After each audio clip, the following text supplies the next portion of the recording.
Hi guys, welcome to our channel Shubhada Group of Education Sirsi. You are watching Satish Sir's physics videos for Karnataka CET and NEET. So here's the next problem on electromagnetic induction. The problem says that the self-inductance of a coil is 50 milliampere. Okay, a current of 1 ampere passing through the coil reduces to 0 at the steady rate in 0.1 seconds. The self-induced EMF is, as you know that self-induced EMF, the magnitude I am taking L into di by dt. This is what we have studied. So that's the reason it is equal to, this is 50 millihenry 10 to the power of minus 3 into the rate of change of current is 1 ampere to 0. That's the reason it is 1 divided by, in how many seconds? 0.1 seconds. So that's the reason why I left with 0.5 volt. So option D is the right answer for this question. The next problem says that two coils A and B having their turns 300 and 600 respectively are placed near each other. On passing a current of 3 ampere in A, the flux linked with the A is 1.2 into 10 to the power of minus 4 Weber and with B is 9 into 10 to the power of minus 5 Weber. The mutual inductance of the system is, okay, so the mutual inductance of the system that we have studied is N2 pi 2 must be is equal to the coefficient of mutual inductance M into N1 into I1, correct? So that is what. Similarly, you can say that this is NB into pi B, that must be equal to M into NA into IA. Okay, so we can take like this. So therefore I can say that the number of turns in secondary is how much here? This is 600, right?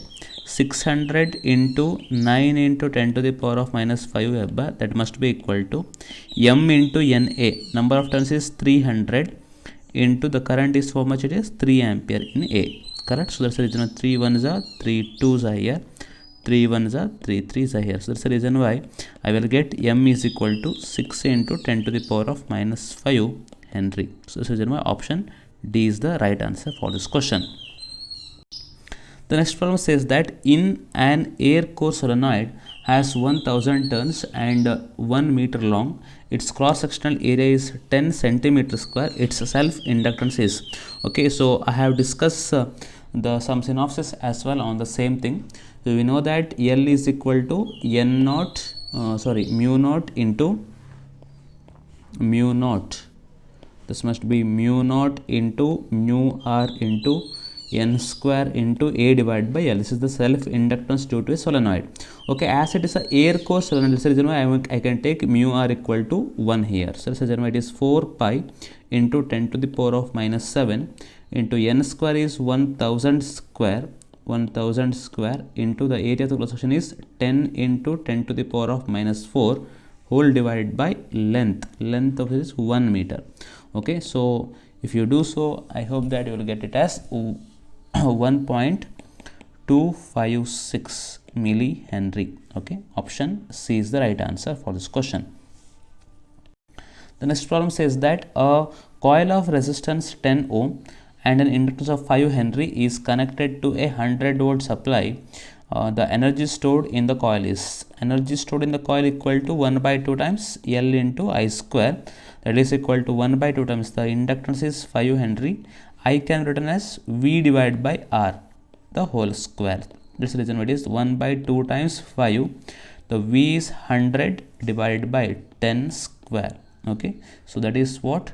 250, right? 250. Okay, this is 250 joules is the right answer for this one. Option D.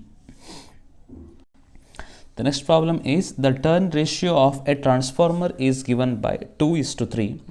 If the current through the primary coil is 3 ampere and calculate the current through the load resistance. Load resistance in the sense we need to calculate the current in the secondary.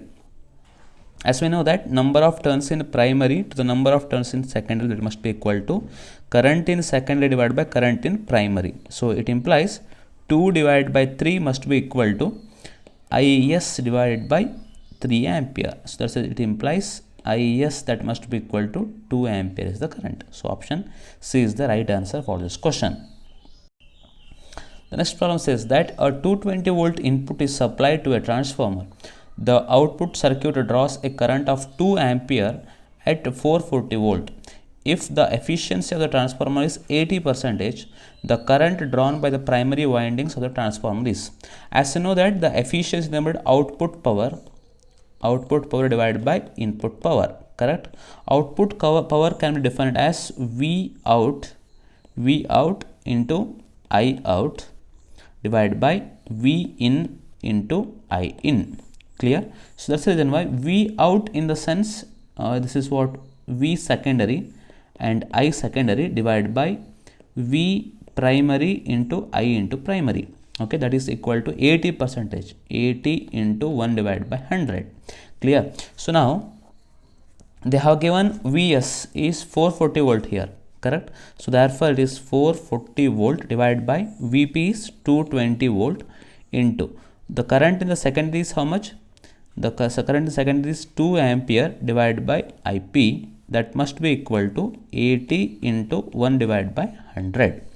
Clear? So now it is 2 ones are 2 2s are here, the 4 so therefore I will get 4 into 100 divided by 80, that must be equal to Ip. It implies Ip equal to 5 ampere current. So that's the reason why option A is the right answer for this question.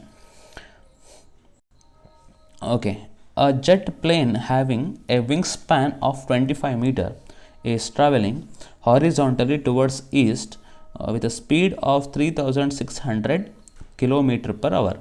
Okay, if the Earth's magnetic field at the location is 4 into 10 to the power of minus 4 Tesla and the angle of dip is 30 degree, then the potential difference between the ends of the wing is, correct? So therefore I can say induced EMF across its ends of the wingspan equal to B into L into V into sine theta. So the magnetic field is 4 into 10 to the power of minus 4 Tesla. The length is 25 meter into the speed is how much it is? The speed is, it's moving the speed of 3600 km per hour, right? So convert it into meter per second. It is by multiplying it by 5 by 18 into sine 30 degree. Sine 30 degree. Okay. So sine that is 1 by 2. So 18 ones are 18 200 here.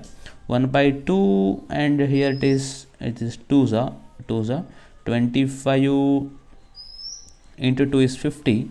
So left with what 50, how much it is? 50 into 200, right? This is what 50 into 200 into 5, okay, into 10 to the power of minus 4 we left with. This is what 10 to the power of 4 and it is what 10,000 gone, we left with 5 volt. So this is an option B is the right answer for this question. The next problem is the magnetic flux linked with a coil varies as flux pi equal to 3t square plus 4t plus 1 here. As you know that induced EMF equal to d pi by dt, correct? So that's the reason why d by dt differentiation of 3t square plus 4t plus 1. Okay, so therefore I will get it as 6t plus 4. So that t equal to how much here? So t equal to 2 seconds. So it is 16 volt is the right answer for this question. So option B is the right answer. The next problem says that a bar magnet is allowed to fall vertically through a copper coil placed in a horizontal plane. The magnet falls with a net acceleration. As you know that by using the Lenz's law, once the magnet is falling like this vertically downwards, suppose if there is a copper coil at the time, here is a formation of the north coil. Sorry, it must be the north polarity will be produced inside the coil here, so that it repels. The coil itself is repelling the downfall of what? This magnet. So that's the reason why it should be less than the acceleration due to gravity. So that's the reason why option B is the right answer. So this is the common type and highly repeated type question. Okay, this is less than G. The concept behind this problem is Lenz's law there. Okay, the working of the magnetic braking of trains is based on eddy current. This is the conceptual question. Eddy current. Okay, a long solenoid with 40 turns per centimeter carries a current of 1 ampere. the magnetic energy stored per unit volume is. Correct. So for this one I have given the synopsis as well. So energy stored U must be is equal to 1 by 2 times mu naught into n square into I square. This is the formula which you need to use, or else U equal to 1 by 2 times L into I square. Okay, so only the two formula which we usually having. Okay, so here energy stored U is equal to 1 by 2 into 4 pi into 10 to the power of minus 7. Now number of turns per centimeter, in the sense how much it is, that square, the sense 4t turns per centimeter into the power of minus 2, the square into I square. I square is 1 square here. So that's the reason why I will left with 1 by 2 times 4 pi into 10 to the power of minus 7. This is what 1600 into 10 to the power of plus 4 here. Correct. So what we left with then, 1 by 2 into 10 to the power of minus 7, I left with 10 to the power of minus 3 here, minus 3 plus 2 gone here. Okay, plus 2 gone, that's minus 1 here. So 4 pi into 16 into 10 to the power of minus 1 here. So I left with 3.2 pi joules per cubic meter. Okay, so that's the reason why option A is the right answer for this question. Okay, the next question says that two coils have a mutual inductance of 0.005 Henry. The current changes in the first coil according to the equation I equal to Im sin omega t. Okay, omega is given, the maximum value of the induced EMF in the secondary coil is. As we have studied that the EMF induced in the secondary coil that must be equal to minus m into di1 divided by dt. Okay, so that is equal to minus m into di1, differentiation of what, Im sin omega t, clear. So this is equal to minus m into Im is the constant, the differentiation of sin omega t is cos omega t into omega. So we'll get the maximum value of the induced EMF for cos omega t equal to 1, that is equal to minus m into Im into omega. Okay, so let me take the magnitude of the induced EMF secondary coil, that is equal to positive. The mutual inductance is how much, 0.005 Henry. The Im is 10 ampere and the omega is going to be 100 pi radians per second. Okay, so that is equal to how much you will get here, 5 pi, right? 5 pi volts. So option B is the right answer for this question. So thank you very much for watching this video. Please do like this video.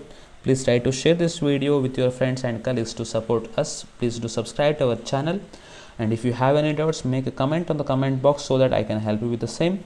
Wish you all the best for your examinations. Goodbye.